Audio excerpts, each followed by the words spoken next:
All right, so good morning once again. Um, so we're going to start with general introduction to data science. We have a lot of fundamentals aspect of it to look at this morning.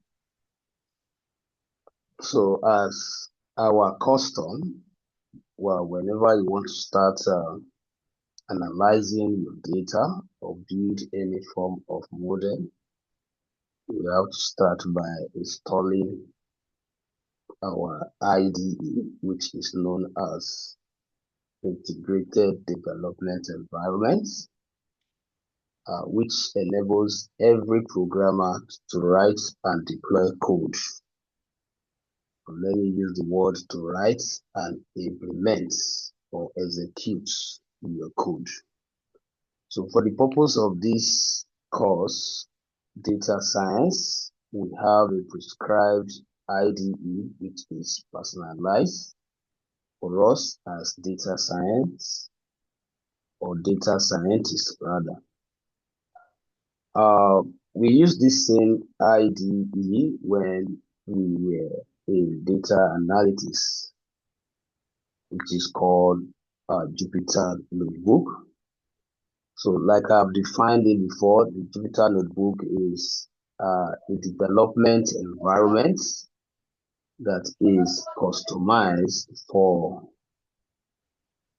Python users, which help us to bring all data aspects in one place and also enable us to import all the necessary modules or libraries that will be needed for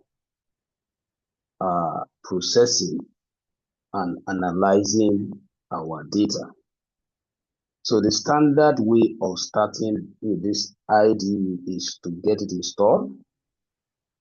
It can actually be installed as a standalone application, but we decided to access it through a package called Anaconda.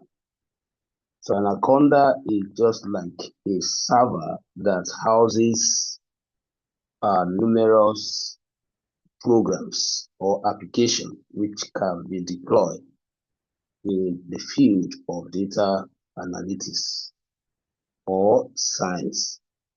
So once you install your Anaconda, it gives you access to most of these frameworks and the libraries you need for your analysis.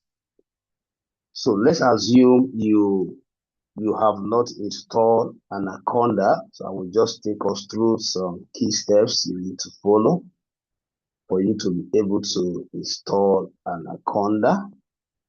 So to install Anaconda is just for you to activate your browser, which could be the Mozilla Firefox or Chrome.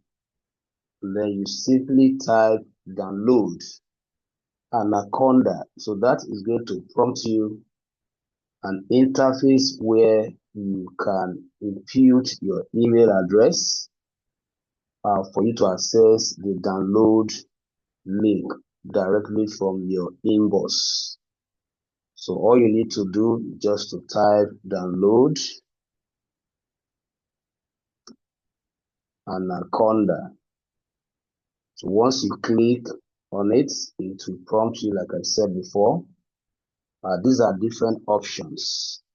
These are different websites where this software has been published, of which you can download from. So, but you can actually download from their website directly, which is www.anaconda.com. So once you click on it, that is going to prompt you to, okay, so let's follow the first option. Okay, so I need this option because it carries a download. So from here, all you need to do is just to provide your email, because this is are then doing what we call email marketing. Though it is an open source application, which means you don't pay for it. All you need to do is to subscribe for data and then you get it downloaded free. But as free as it may sound, you still need to provide your email for email marketing so that subsequently they have other information to pass across to all the user of their application. They can mail you. So all you need here is just to submit your email. For example, I have already installed. So once you submit your email and click on submit, so that will enable them to send the download link to that email directly. So once that has been achieved, the next thing is for you to visit your email box and be able to continue the downloading process from there. So once you have downloaded it, you have to install it. It's very simple to install. So if peradventure you download it to your download folder, for example, let's assume that while downloading, you specify a storage like download. You should be able to find it here if you successfully download it. So I just want to see if I can find the history of the last time I downloaded. But definitely you're going to find it here. So all you need to do is to double click on the installation file that must have come with the download, and that will walk you through an installation wizard that will prompt you step by step on how to successfully install the Anaconda. So once you have installed the Anaconda, so how do you launch it? How do you open it up for you to access all the necessary applications such as the Jupyter Notebook, which we are going to use for this data science program? All you need is to go to your system search bar and type Anaconda. So once you type Anaconda, it's going to pop up an option that says Anaconda Navigator. So once you click on it, that will open up to an interface like this. So it's going to pop up an interface like this. So from here, so these are the different packages that I talked about, which you need, or you might need one of them. So for example, for this particular training, we are going to use a framework, because the way it works is that whether you are using Python for data analysis or you are using Python for machine learning, which is actually the focus of this master class, you need to have a framework. Now, let's talk about what we mean by framework, because I know it might sound strange to some of us that are not in this field. So a framework is actually an application that provide you a development environment. So every programmer needs an interface to write and execute or deploy his or her codes. So every programmer you have out there, whether a Python programmer or Java programmer, you find out that they have at least one IDE installed on their system, which probably help them to write their code. Just like when somebody wants to write letter, he or she will need Microsoft Word to be able to write uh, such letter. So that is how we have it in programming generally. So we need IDE. But in this case, there is a customized IDE for data scientists or data analysts. which is already built with Python. In other words, it has Python extension already embedded in it. So what do we mean by extension? Now, we all know that there are different programming languages. Now, all these languages has extensions. Extension is what makes that language to be recognized on the platform you are deploying it. So, and every file that you create with computer application must have an extension which defines its type. So, for example, when you are working with Microsoft Word, we have an extension called .doc, that's D-O-C, which represents documents. So when you are working in Excel, we also have an extension which define the type of file Excel can create, which is XL, XLS, and thereabouts. So in Python, we have also an extension which is Py. So every language you deploy across or on any of these IDE has an extension. So what I'm saying is that one of the reasons why Jupyter Notebook happened to be the framework that is recommended for us to use as data scientists or data analysts, because it's already embedded with Python extension. So which means that it allows us to write Python code and also deploy them, which also means that when we write Python code on that environment, it will be recognized. So that is the simple meaning of that framework.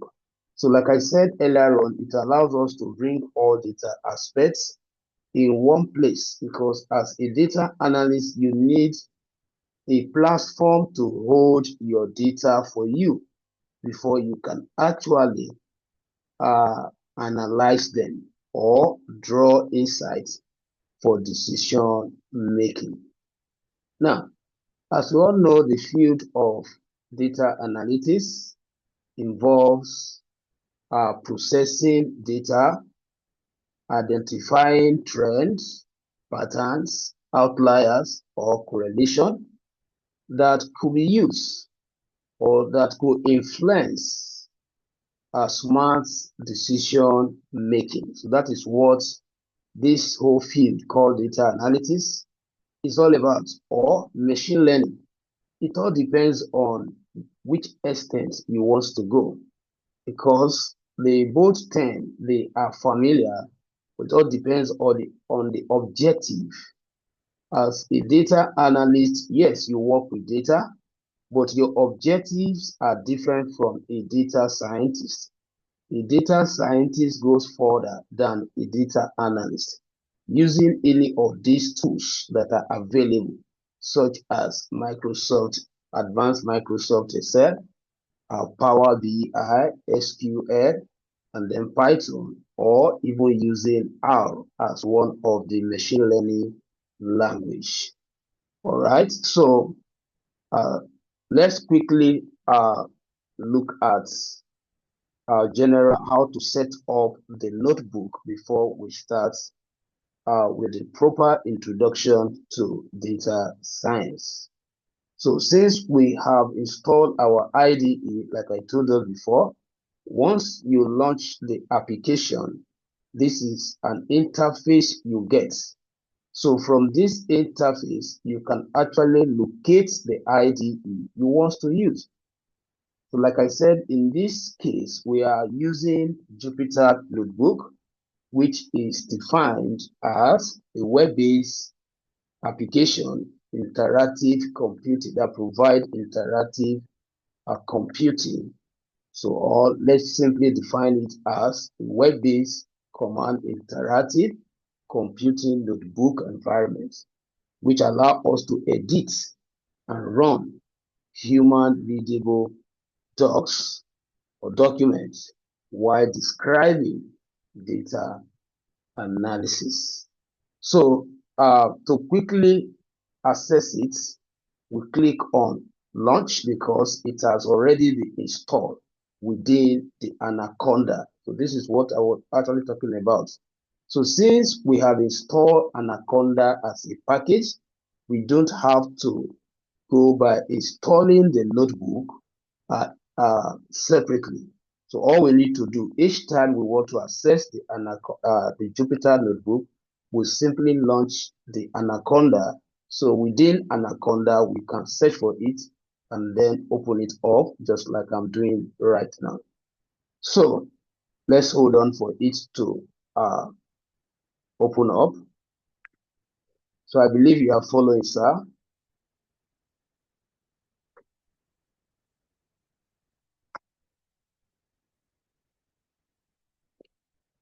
Mr. Joseph, hope you are following.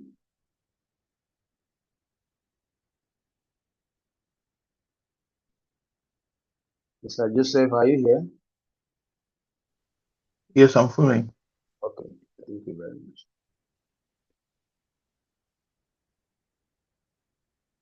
Now remember, this is a master class, so uh, make sure you are following. If you have any question, you ask, because at some point, you may just pause and ask you a few questions.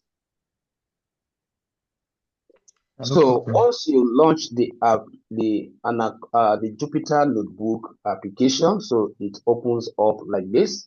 So the environment we are right now is known as the Jupyter Notebook directory. So what is a directory in computing? A directory is just like an entrance, just like a gateway, just like, you know, let's say an entrance or the gateway. So in this case, this directory present to us different places where we can actually store our files or our data. So you need to have created a folder within one of your system directories, such as desktop or documents. So once you have done that, then I'll show us how you can actually call that particular project folder here. So I will just go to my desktop and try to make a folder. So let's assume that I want to analyze, or I want to build a system for analyzing a particular client's data. So I'll create a folder and probably name it after that particular client, or uh, give it a descriptive name, a name that describes what exactly I want to do. So let's say, for example, let's say data science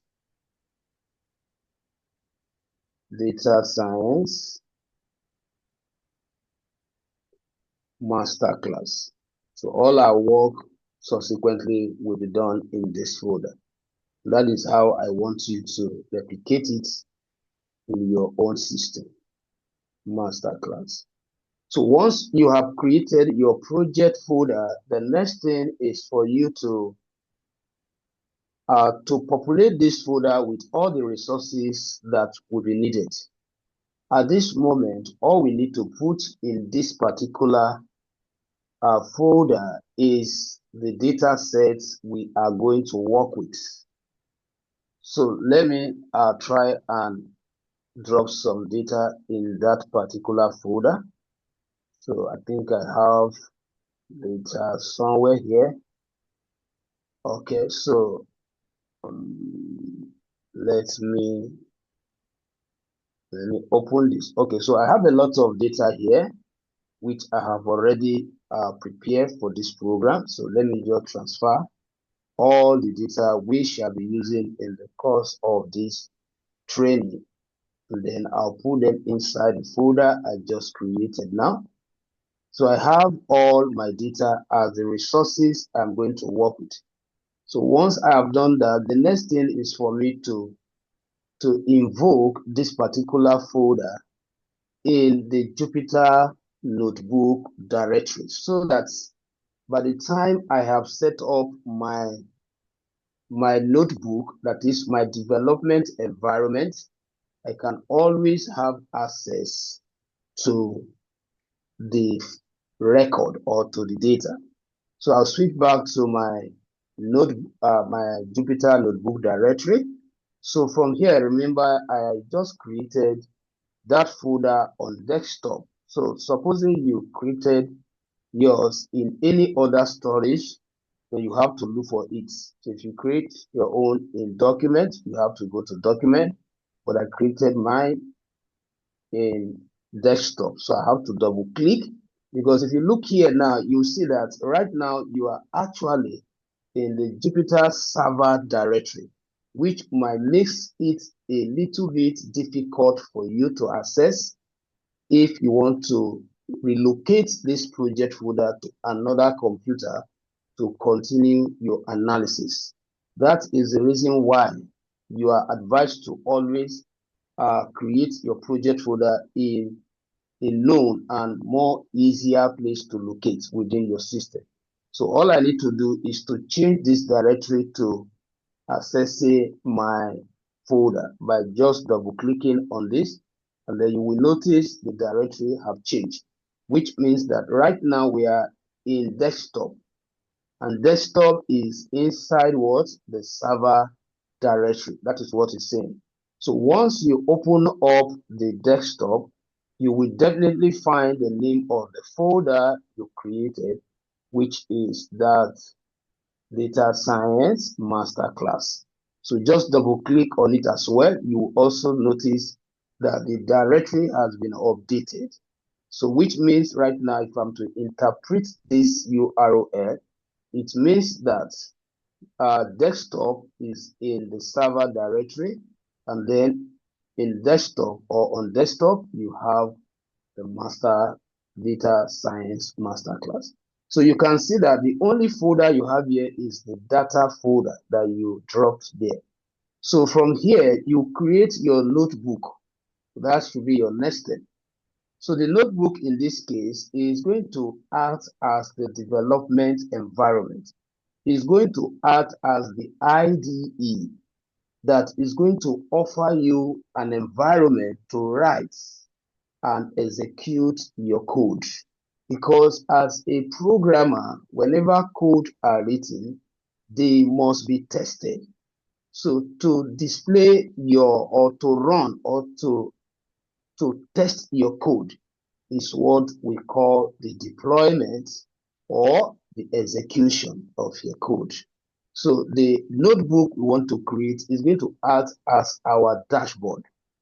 So dashboard is another popular term we use in data analytics field, which describe a single environment that brings up different data components together, including the code we are going to write in order to draw this insight that will influence, that will be used for effective decision making.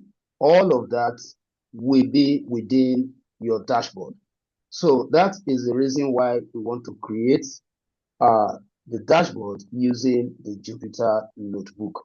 So now that I'm in my folder, my project folder directory, all I need to do is to proceed to new. So from new, I have different options. So I have Python 3, I have terminal, I have console, I have new file, I have new folder. So as we go on with this training, we'll get to know more about other options. But at the moment, for us to set up the notebook, we need Python 3 to set it up. So we click on that Python 3 option, and that automatically creates untitled file. So at times it will redirect itself to the notebook, that is by opening the notebook for you automatically. At times you can see it, so you have to take additional steps by double clicking on it so that it can open the development environment. So this is our development environment. So What we are still learning since is how to set up my coding interface, because definitely at some point we are going to work with this. Now, we have successfully launched our notebook, and then we have our development environment. So the next step is just for us to rename it, because there might be subsequent notebook for different analysis. So for us to be able to differentiate this particular file from other files we will create, we have to name it. And to name your notebook is just to click on the title, and then all you need is just to delete whatever text that comes before the period. The period in this case is the dot. In programming, we refer to the dot as period. So anything after the period is what I was talking about, which is the extension, which defines the file type. So the extension for working with Jupyter Notebook is IPyNB. So all you need to do is to delete this and type your file name. So for example, let me name it first underscore class. So please, whenever you are naming your file, particularly if it carries two words, like I have mine now, first class, Python is not friendly working with space in between your words. So the best thing to do is to add underscore, or you mesh them together. So once you have done that, you click on rename, and then automatically you can see the name of your file. So this is how to set up your working environment. So now I will now go straight to my proper introduction to data science. So we're going to start with what is. So I have an overview of what we are expected to cover within this particular section. So this data science training is actually segmented. So we'll be, advancing from one level to another, and then I've captured them as different sections. So on this section, or in this section, we shall be looking at what we have on the screen. So let me display it in a proper view. Okay, so general introduction to data science. So what is data science? Okay, let's start this way. So in this section, we will introduce the field of data science. That is my objective as far as this section is concerned. Discuss how it compares to other data fields, and walk you through each phase of the data science workflow, like I've mentioned before. So the entire class is segmented, and this is going to take us an average of 2 to 3 months to complete. Now, to remind you, there is an aspect you should have covered before coming to this class, and I believe Mr. Joseph has also covered that aspect, which is the data analysis aspect. So everyone that wants to become a data scientist, or everyone or anyone who wants to learn machine learning is an advanced aspect of data analysis. So there are some things that I may not be discussing, but you will see me at some points making reference to them, which happen to the foundation you should have gotten before coming for this program. So, like I said, the topic we will be covering here are what is data science. We're going to look at the meaning of data science. We're going to look at the essential skills you should have as a data scientist. We are going to also look at machine learning, then also look at data science, workflow. So we have a lot to cover. So what is our goals? Our goals for this section is compare data science and machine learning with other common data analytics field. There are other fields. So sometimes when we hear this data analytics, we think that it's just minor thing. So it has a lot of branches. So we are going to unveil all that in this section. So we are also going to look at, I'm going to introduce different two major algorithms or techniques used in machine learning, such as supervised and unsupervised learning, and examples of each of these techniques shall be discussed. We're also going to review the machine learning landscape and commonly used algorithms. Then we are also going to look at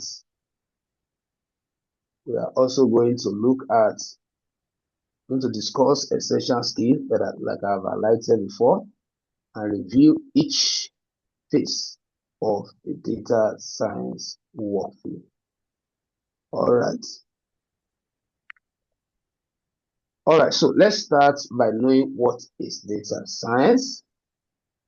So like I said, the whole of this section is dedicated for us to have the background knowledge of what data science is all about. So probably by our next meeting, we should be able to start working with some hands-on practicals. So data science is about using data to make smart decisions. Simple as that. It's about using data to make smart decisions. So it's all about drawing insights from a given data, identifying trends, patterns, and outliers, which guides organization, individual in making smart decisions. So let's look at what it could represent. So there's this common question somebody might ask, because there is this kind of misconception about data analysis and data science, or let's say data analysis and data science. Yes, somebody could ask that data science, is it the same thing as data analysis? Data science, is it the same thing as predictive analytics? Or is it the same thing as business intelligence? Yes. Data science also means data analytics. It also means predictive analytics. So as we go on, we are going to understand more, because we have different types of analytics. We have the descriptive analysis. We have the diagnostic analysis. We have prescriptive analysis. We have predictive analysis. So one of the reasons why you need data science is because you want to perform predictive analytics. Because most time,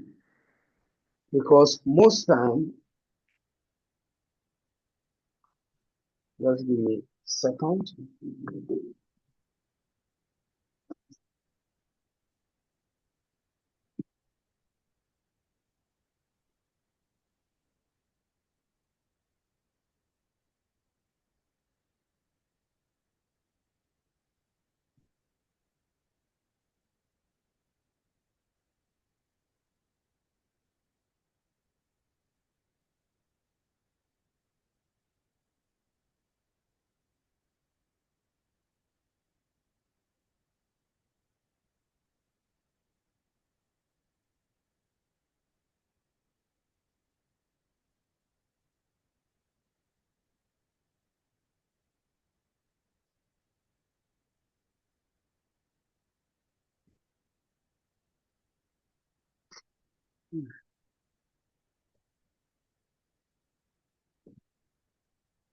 All right, so sorry about that. So I was trying to explain certain or different types of of data analysis, because that will help us to understand where we are coming from. Why did I mention only one here, which is predictive? So the whole essence of machine learning is about training the machine with your data for the machine to make predictions for you, which are more accurate than the human prediction, which happens within the framework of data analysis. So yes, the difference lies in the type of problem you are trying to solve and the tools and techniques you use to solve this problem. So that is one thing we should understand, because sometimes this confuses a lot of us out there. Some persons are having issue differentiating machine learning or data science from data analysis. So they all deals with data. The difference, like I have highlighted here, is the type of problem before them and how they want to solve that problem that will actually call for different tools or techniques. So there are some insights that you may want to draw from your data set that may not even involve data science. They might just be minor issues or minor analysis you can actually do with your data analysis skills, not involving your machine learning skills. So, depending on how you are viewing it, so like I've explained here in my slide, so there are different questions that arises that at times suggest a type of analysis or that can be used to differentiate machine learning from just data analysis. So we have questions like what happened? So after your analysis, there are questions that might arise. There are questions that might arise, and these questions will suggest the type of analysis you are actually performing. So where you will see questions like what happened, let's assume that you are given a data with three different variables. So the three variables can be, maybe you analyze an inventory or sales inventory data that has column for customer's name, that also has column for product name, and then quantity, the rates, and then the profits, for example. Now, and after your analysis, uh, you discover that there are three unique variables, which could be three different states where the transaction took place. Then after your analysis, you are able to find out that one of the states, or let's say was state A, B, C, A happen to have or generate more profits for that organization. So you're going to ask yourself, what happened that state A has more profits? So these are some of the questions that could arise after your analysis. So whenever you have such a question, when performing categorical analysis on categorical data, then your analysis falls under descriptive analysis. So once it calls for that question of what happened that variable A outperformed variable B, then you know that what you are actually performing, or you actually performed descriptive analysis. Now we also have another question that could suggest that it is data analysis. We have That same what happened, like I said, suggests that you are performing descriptive analysis. It also suggests that you are performing data analysis and also business intelligence. Now, we could also have a question that goes this way. What is going to happen? What is going to happen? So that is another major question we should be asking. Now, like I said, this particular question, what is going to happen, suggests predictive analysis. That is, you are taking the current and the past variable to predict the future. And that is why this is where data science is needed. This is where machine learning is needed. So the whole of machine learning and the data science we are hearing, it actually focuses more on the predictive type of analysis other than descriptive, diagnostic, because those ones are focusing on, like I said, the descriptive analysis focus on what happened, while the diagnostic analysis are focused on how it happened, that is the process, what led to. So you are interested in knowing how it happened, not just what happened. Okay, so the prescriptive is just like you are prescribing what to do to avoid certain occurrence. While predictive is that you must have gained some insights from the first three analyses that probably you are now using to predict the future. That is human. But when it comes to machine learning, instead of us using the, instead of us depending on human perception based on what he or she must have seen, or based on the outcome of your descriptive analysis or your diagnostic analysis, you cannot conclude humanly that for me to have this variable, for me to have that variable, this is what could happen in the future. But we have gone past that state now due to the involvement of the AI, due to the introduction of the artificial intelligence. We've gone past that stage where you can just, predict as human based on certain perceptions. So we have come to the point where we are now leveraging on machine techniques, whereby we give the entire data to the machine and train the machine to begin to understand the data and use the same data to perform the predictive analysis, which is more accurate.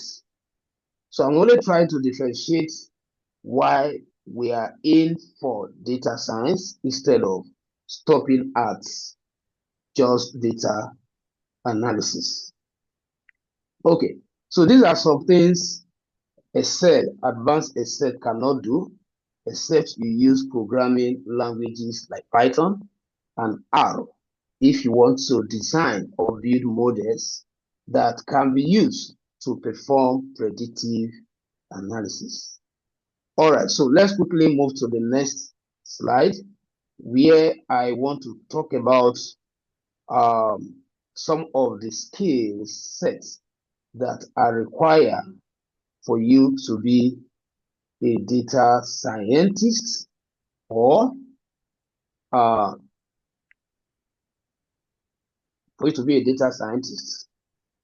Now, for you to be a data scientist, there are a couple of skills you are expected to have.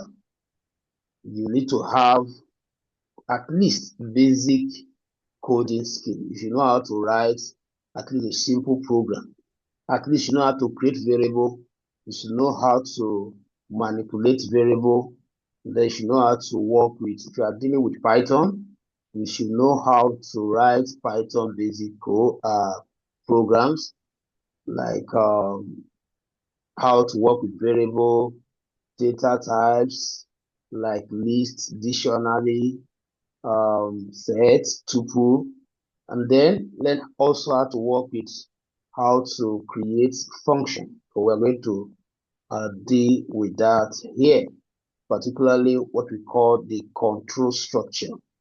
But that will come in when we get to the aspect of the supervised learning, machine learning, because we are starting with the unsupervised, which is more or less of the data cleaning and data uh, manipulation or engineering in Python. So you need to also have little knowledge of mathematics. You know how to do plus one, maybe one plus two. So you need that basic knowledge of mathematics that will help you in this field. And then you also need to have the domain expertise. You need to know, you need to understand the nature of the business. You are analyzing its data. That will help you a lot. So we are saying that these three sets of skills are very essential for you to be a professional data scientist. So with the diagram I've used here, I have already illustrated. So if you have just for you to work with machine learning, you need coding skill, definitely. Then you need mathematics. That is, if you have coding skill and you have mathematics skill, then you end up becoming a machine learner.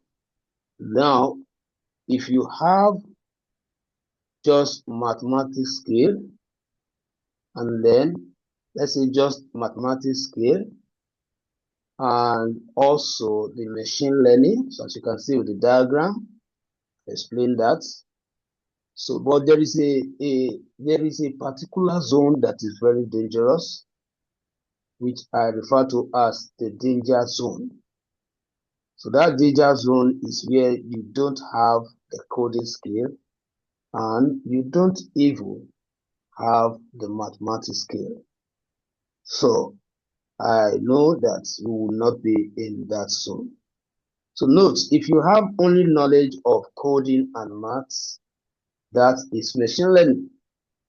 Then expertise means you understand the business, you understand what the business is all about.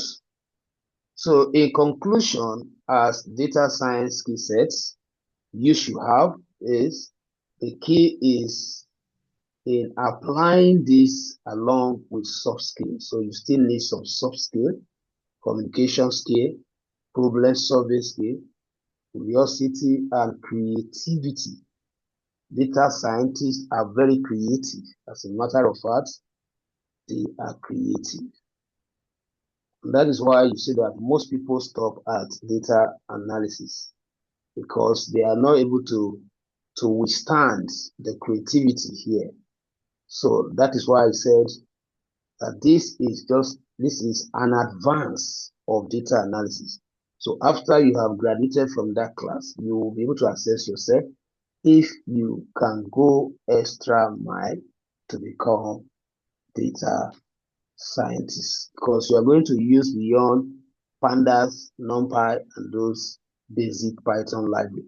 Here we are going to deal with core Python library for data analysis. So you must also have Googling prowess. That is, you should be able to know how to use the Google to make research. So researching is very, very important here. In fact, any tech skill in this modern age, you need to add research. It's a skill that is attached to every aspect of technology you want to go into. Ability to research lead to ability to expand your skill. So in conclusion, before I go to the next slide, so data scientists and data analysts approach problem solving in similar ways. But data scientists will often work with larger, like I just said now, more complex data sets and utilize advanced algorithms. You can see it.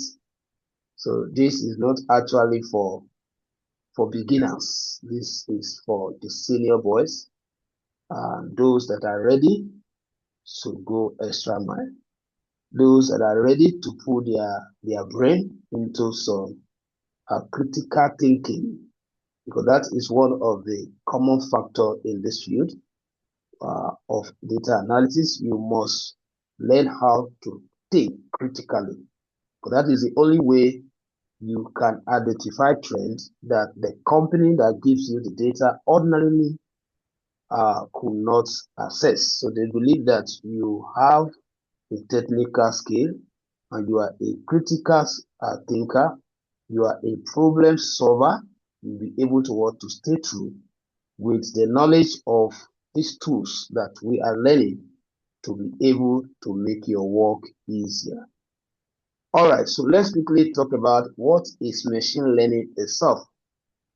So data scientists use machine learning algorithm to enable computer to learn and make decisions from data. So you can see the emphasis here is to enable the computer, not human being. In data analysis, you will depend on human brain. It depends on human capacity, human ability to use the past data and the current data to be able to predict. But in machine learning, we depend on the computer. So this is where we train data. This is where we classify the data. One would be for the training, one would be for the testing. And then at the end of the day, we come up with a more precise model that can be used to perform your predictive analysis.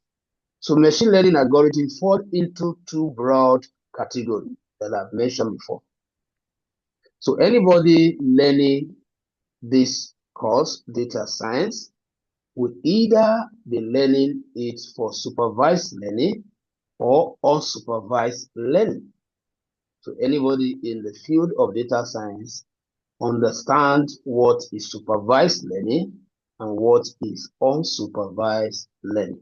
So just to explain further, I'm trying to use different scenario to break it down for us in a simple thing. So I've cited some examples here. So under supervised learning, we use historical data to predict the future. Historical data to predict the future. Then under unsupervised learning, this is where you are finding patterns and relationship in data. So here you are not actually predicting. You are segmenting. You are trying to, based on the behavior of the data, you are trying to segment it, just like the way you could have different customers' behavior in your business based on what they purchase from you on a regular basis. You will now be able to say, okay, this set of customers, they are the ones that love buying this particular product. Another set of customers, they are the ones that love buying this product. So your ability to differentiate, to group them into different clusters, that is unsupervised. The process, in other words, for you to do that, you end up restructuring your data. You end up segmenting your data. So all of that activities falls under unsupervised learning. So there is no form of prediction. Now, sir, what is now the essence of this unsupervised learning? So the whole essence of this unsupervised learning is for us to be able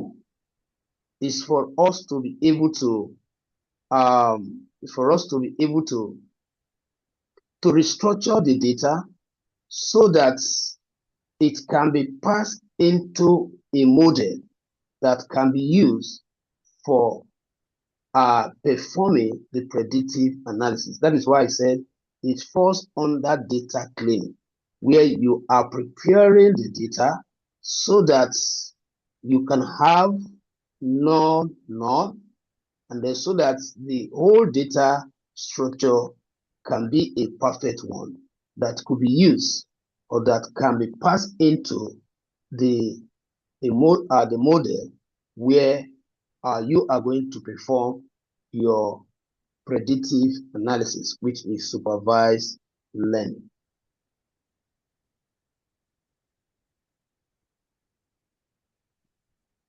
All right, so if you are with me, so I have some questions here that will help us to understand what this is actually all about. So what will house price look like for the next 12 months? So this kind of question will lead to predictive analysis. This is somebody asking you to predict the future. So we also have, let me reduce the view so that you can see it very well. So we also have, how can I flag suspicious emails as spam? So someone with an email address or someone who is an email user is asking this question, how he or she can actually raise alarm whenever any suspicious email comes into his or her inbox. And you are given a data whereby some record must have been collected per time. And then it's asking you, how do you make this kind of prediction? So you are going to look at some existing data which must have captured the behavior of this set of, which must have captured the behavior of how email come into his or her inbox. So that will enable you to structure such data and pass it into analysis model that could perform the prediction instead of depending on human. So unsupervised learning, I also have two questions that could suggest that what you're actually doing is unsupervised machine learning. Number one says, how can I segment my customers? Like I was explaining before. So after you have studied your customer behavior, how do you segment them? How do you group them into different clusters? That is a question that needs to be answered with unsupervised machine learning techniques. Or which TV show should I recommend to each user? So probably maybe you have a platform where you organize TV show and you are targeting our audience to market this product or your TV shows so as a digital marketer. So this is a kind of question that will involve unsupervised machine learning to answer. So you must have taken into consideration the behavior of the users or your audience in the past. So there must have been an existing data set that must have tracked, that must have counted the number of persons that watch a particular movie show. And then with that, you can now pass it into the analysis model, and then you get your results. All right. So let's quickly talk about some common algorithms. Some common algorithms that are involved in machine learning. So these are some of the most common machine learning algorithms that data scientists use in practice. So we need to know. So if you are going to practice as a data science, there are algorithms you need to know. which is very, very essential.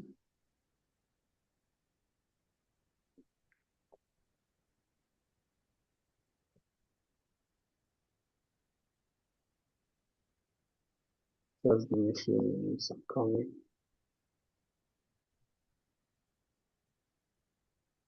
All right, so let's quickly let me walk us through this algorithms.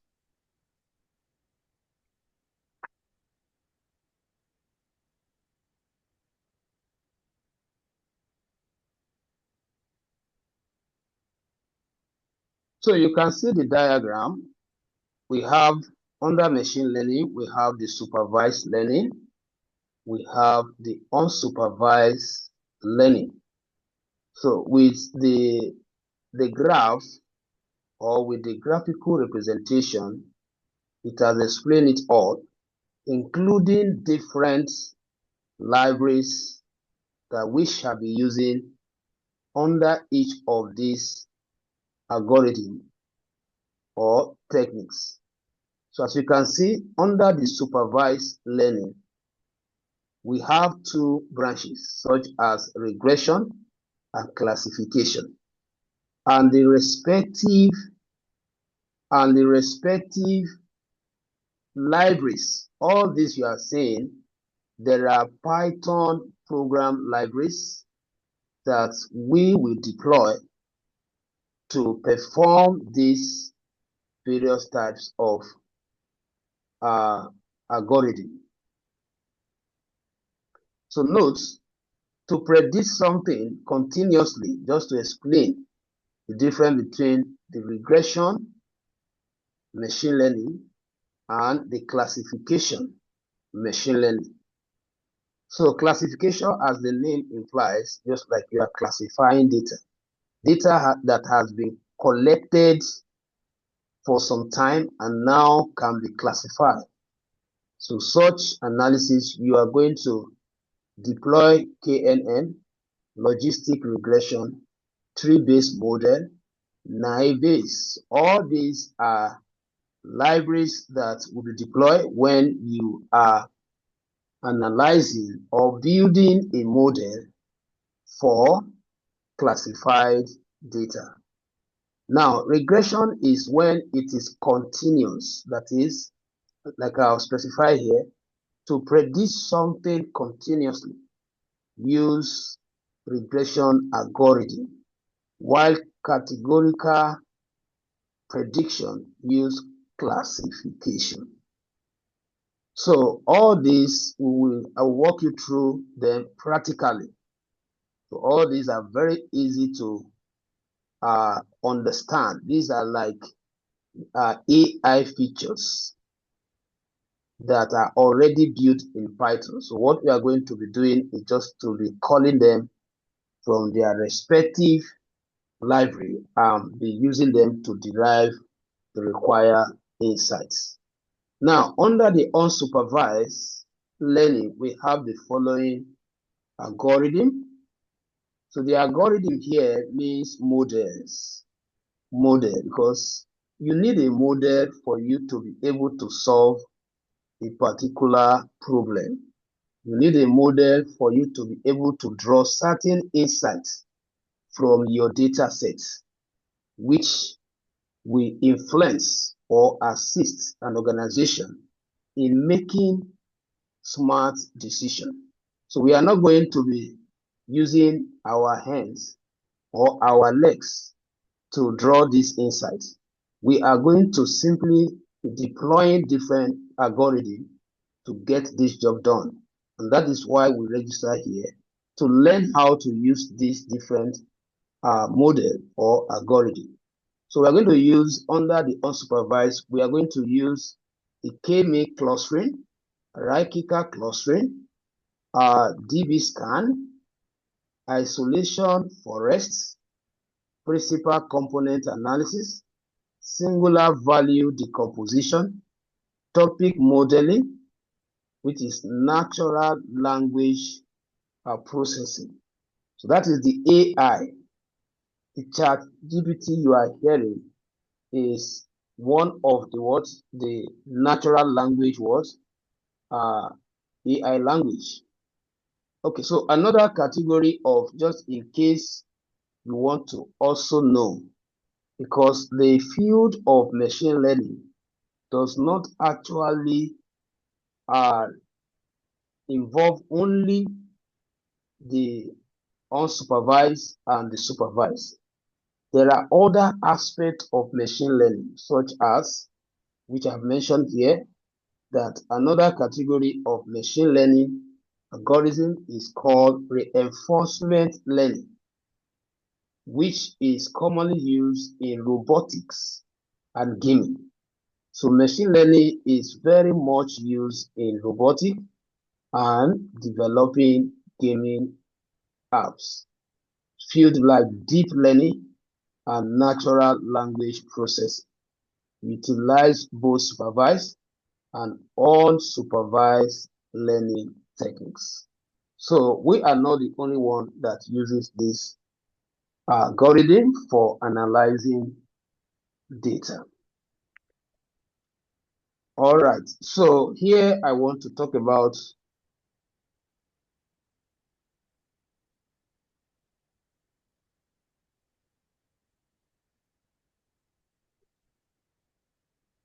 can come in.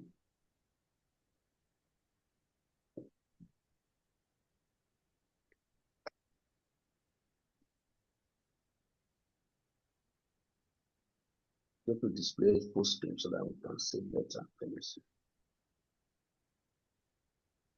All right.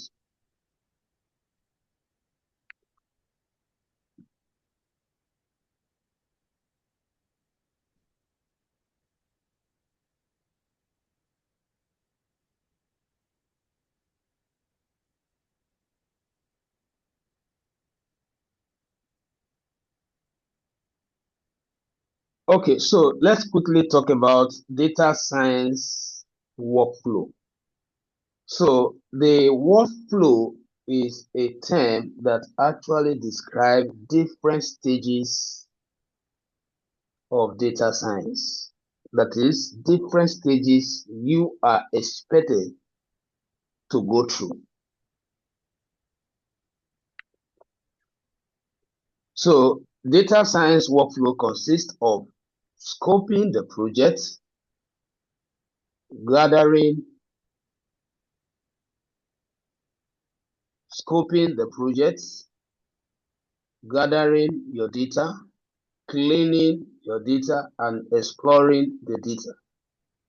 Applying models such as the algorithm that I've spoke about, and sharing insights with end users. So that is what it's all about. So these 6 stages are stages that you must go through at one point or the other. You will definitely scope the project. That is that is where the domain expertise will assist you, which I spoke about before. Understanding. So it does not start from analyzing data. It starts from understanding the domain. It starts from understanding the information itself, or the business you want to analyze its data. So we've already established all that. So this, if you look at the diagram very well, you will notice that these stages, they are not serially. In other words, there are times that you can consider stage 3 before stage 5, or stage 4 before stage 3, or stage 3 before stage 2. But definitely you will start with stage 1 and end with stage 6. So whatever you are doing must be within this parameter. You must always start by scoping the project, understanding the project. Then you must always end by presenting your insight, what you have derived from the data, because that is what the stakeholders need. That is the executive report that they have to depend on for them to be guided in terms of making smart decisions. So that is why it is very essential that we understand this workflow. So note, this is not a linear process, like I said. I've already explained that. So I want us to quickly look at these workflows one after the other. So here I am focusing on what you need to know about the scoping a project. So for you to scope your projects, so project does not start with data. Project does not start with data. They start with a clear defined scope. So questions like this should be asked because that is what will determine whether you have actually scoped the project itself. Who are your end users or stakeholders? That is a question to ask yourself. Who are your end users or stakeholders? So is a factor is what you must understand under scoping what the project. So this also falls under the domain expertise. So at this point here, you are trying to find that because you must always identify the niche. Why are you analyzing the data? Who are the consumer of the insights you are going to end up, drawing from the data? So what business problem are you trying to help them solve? So once you are able to understand the stakeholders, then you will now be able to identify or know the kind of problem they are facing that will eventually lead to provision of solution.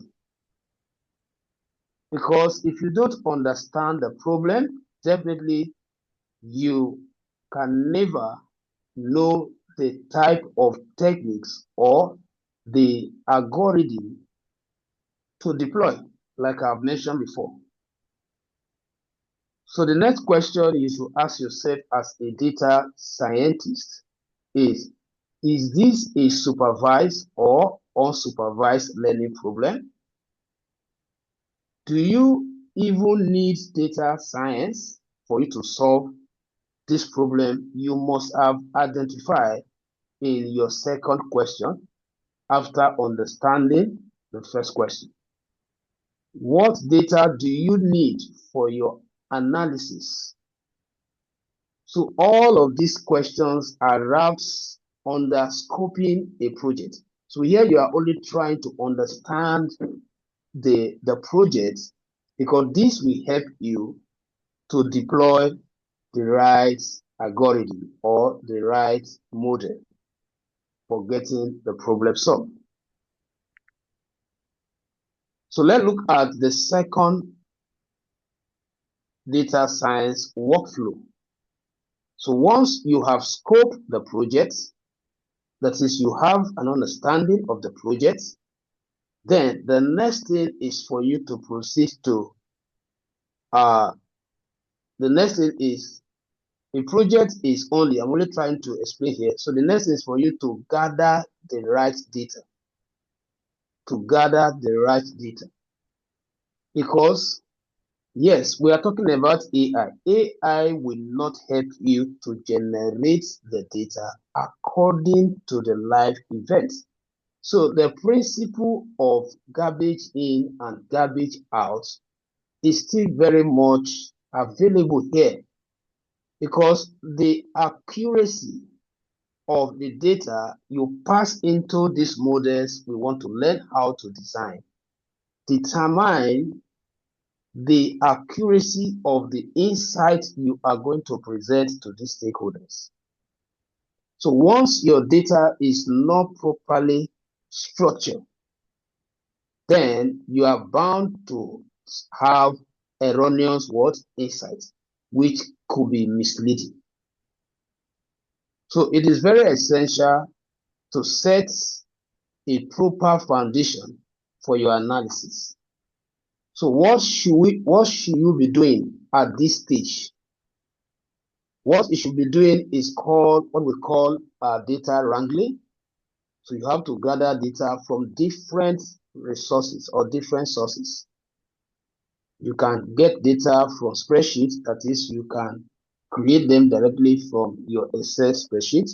You can also access data from different databases, from websites, and so forth.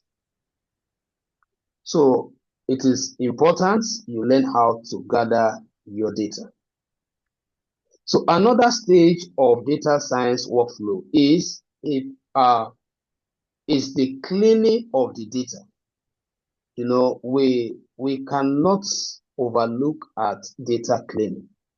In fact, after we have studied our data, it's the next thing that we do, whether in data analysis or machine learning. You must learn how to clean your data properly before you start analyzing them.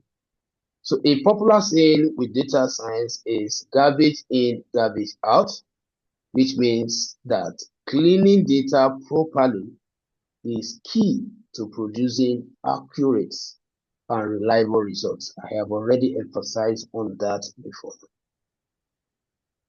All right, so data cleaning involve the following. That is, it involves you performing any of these tasks.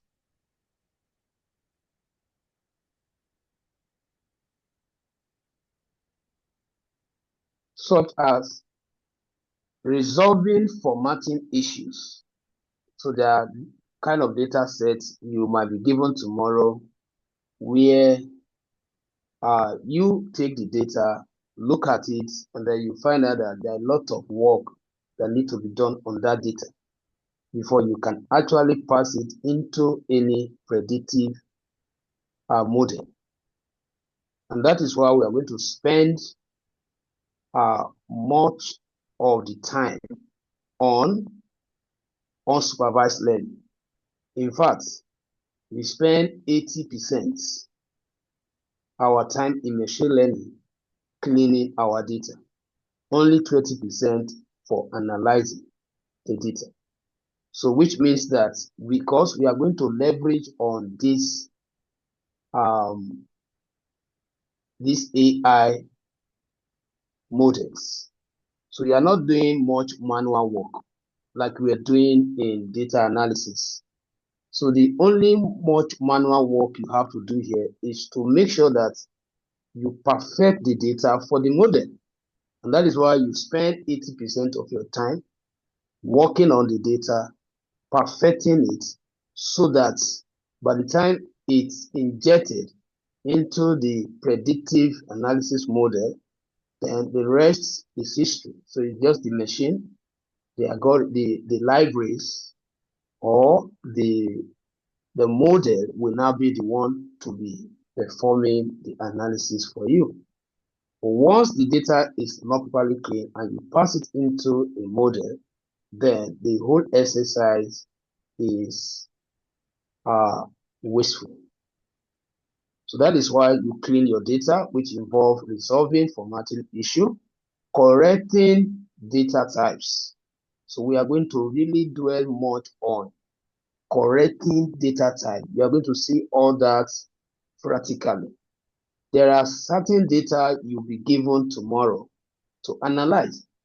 And then probably when you call that data to your analysis platform, which could be the Jupyter Notebook, you'll now discover that Jupyter Notebook or Python will not be able to recognize exactly the type of data or value you have across different features or attributes in that data set.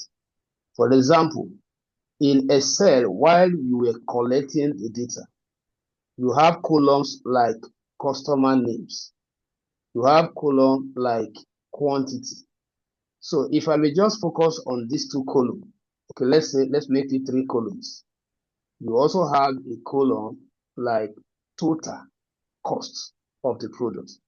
Now, you will agree with me that the first column, which must have tracked the name of all your customers, should be a string that is text-based, because someone's name like Prosper is a text. In programming, text-based data type are referred to as string.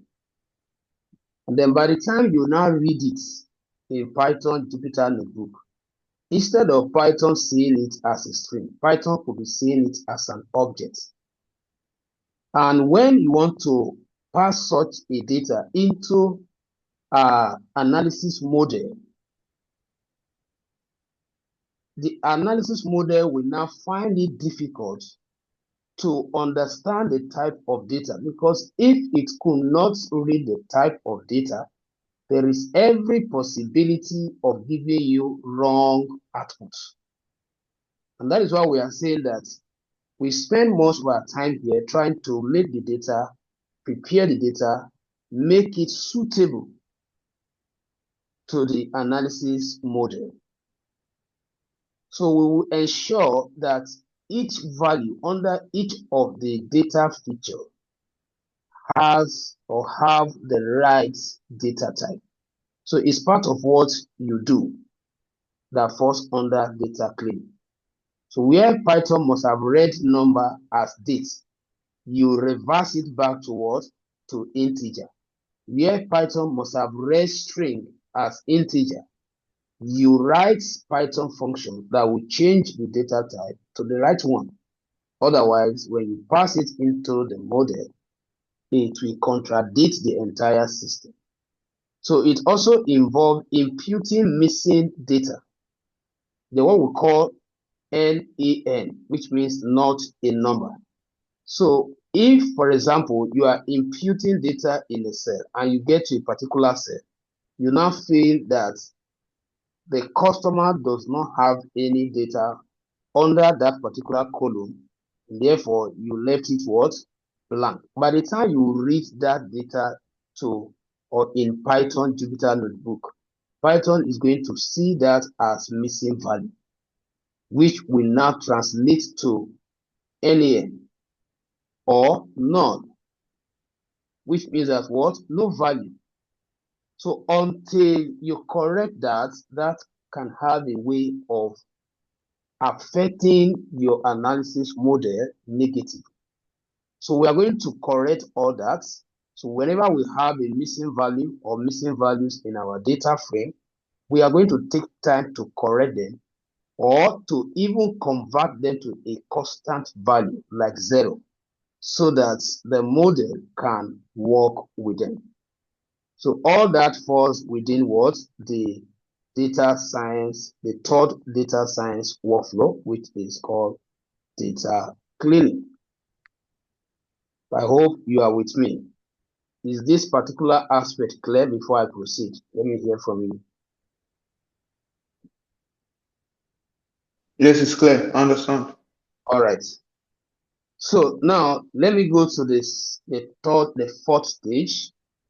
The fourth stage is exploring the data. So exploring data analysis, that's EDA, is all about exploring and understanding the data you are working with before applying models or algorithms. So it's a serious task also. So this is where you perform operations like slicing and dicing the data, profiling the data, visualizing the data. So here you will definitely apply some of the exploratory techniques in order for you to get all these facts from the data set you are given. So a given number or a good number of final insights that you share will come from the exploratory analysis phase. Remember what I told us, that the entire data science workflow has six series. That is what 6 different stages. The first one is the scoping of the project, which is a must. And the 6th stage is the sharing insight. So whatever techniques you are deploying, always be picturing the insight. What are you going to present to the stakeholder that will influence their decision positively?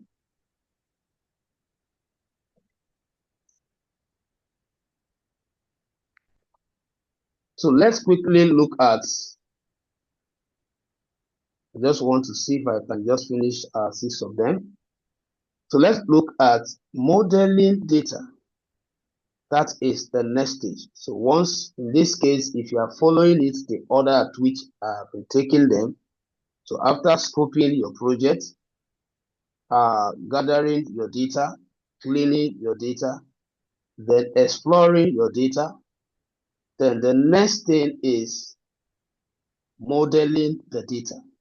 Now, there is something I want us to understand here. For us to understand what is data modeling, we need to understand what is data model. So in this case, the algorithm, they are the models. So model in this case could represent the structure you are using to draw those insights from the data.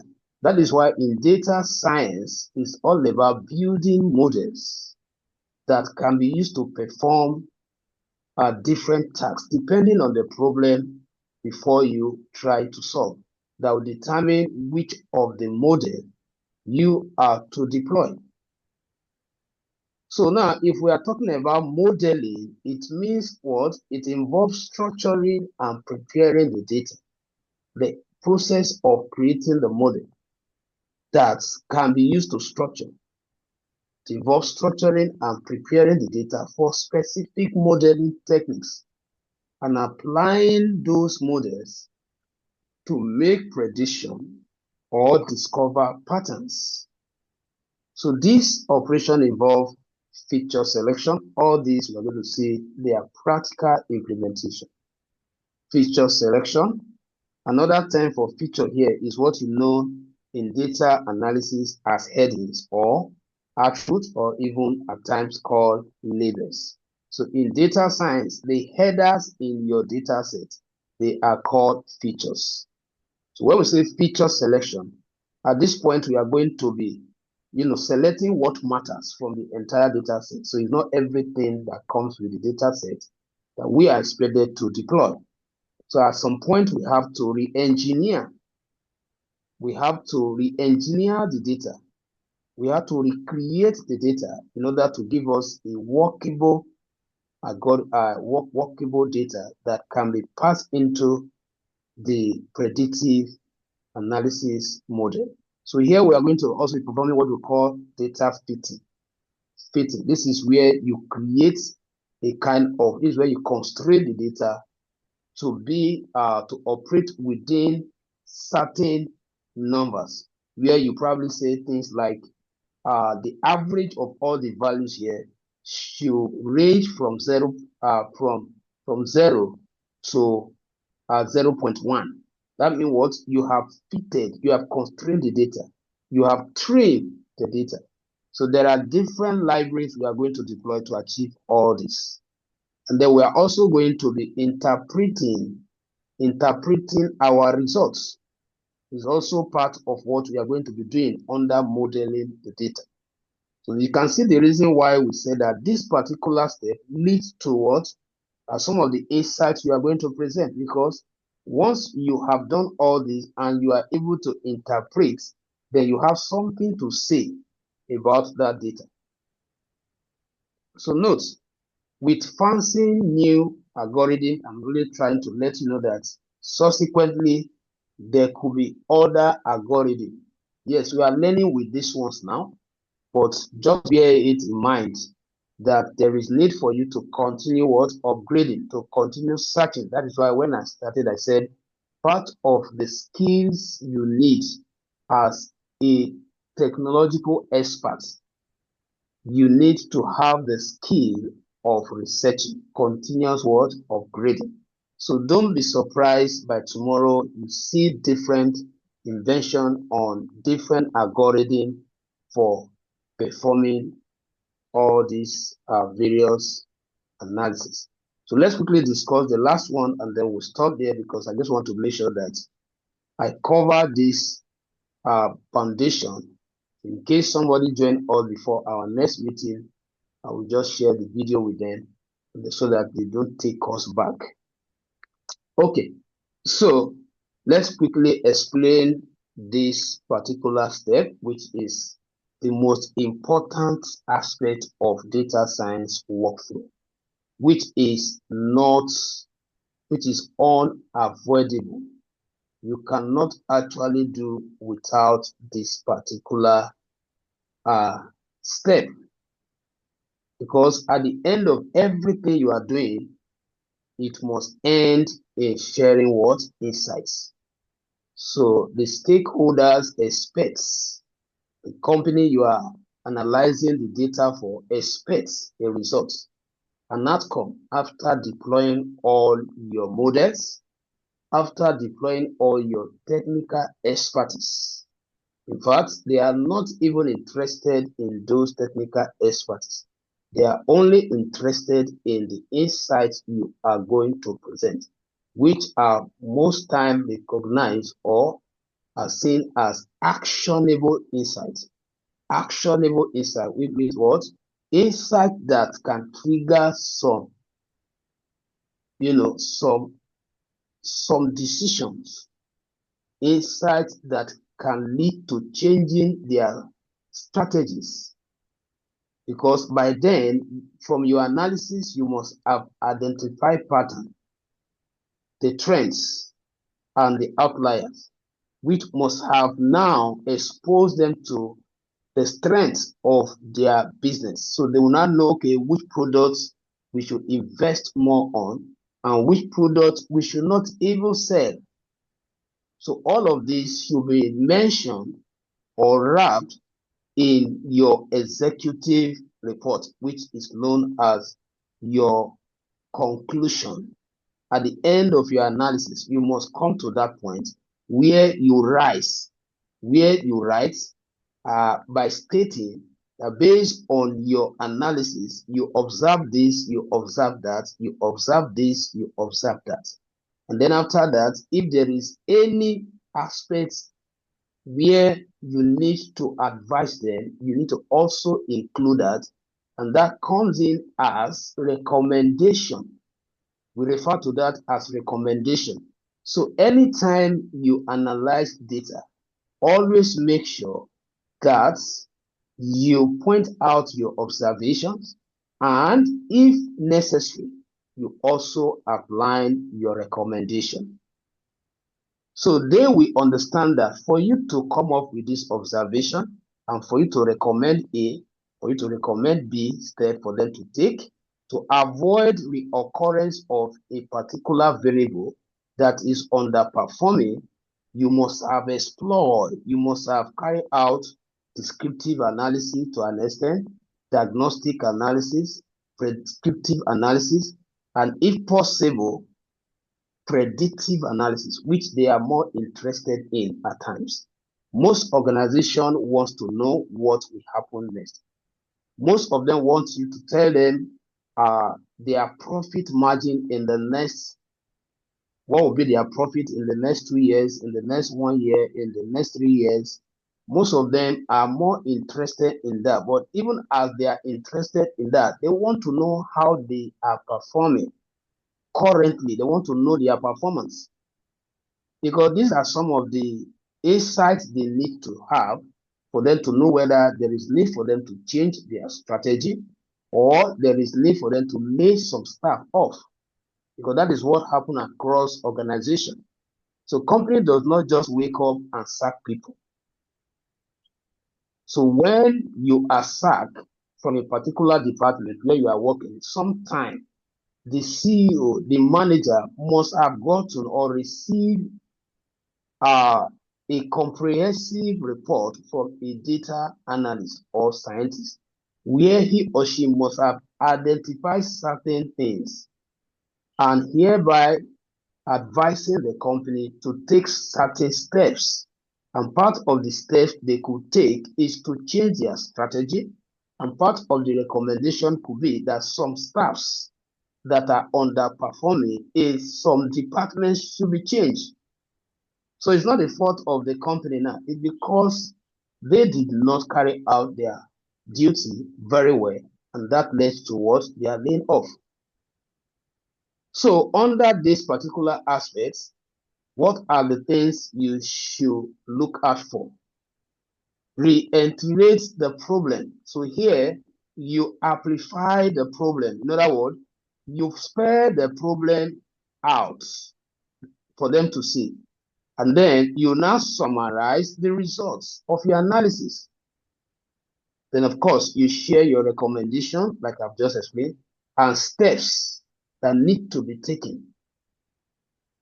Then you also focus on potential impact. This should not be technical details, please. So you report in a layman terms. You have done all your technical analysis, which the stakeholders are not interested in.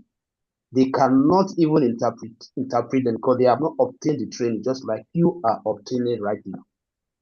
So they are not familiar with this field.